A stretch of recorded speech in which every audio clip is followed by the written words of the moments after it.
بسم اللہ الرحمن الرحیم۔ ہم سماج میں کسی شخص کو ملنے والے مقام و مرتبے اور مال و دولت کو تو دیکھتے ہیں، لیکن اس کے پیچھے کی جانے والی محنت و مشقت اور جد و جہد کو نہیں دیکھتے۔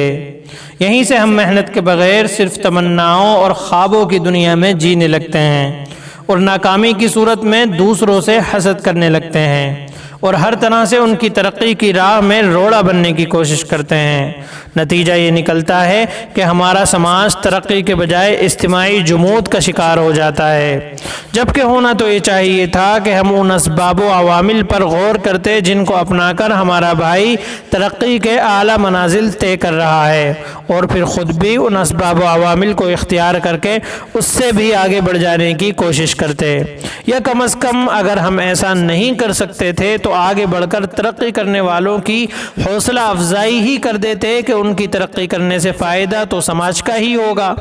جس سماج میں ہم بھی شامل ہیں۔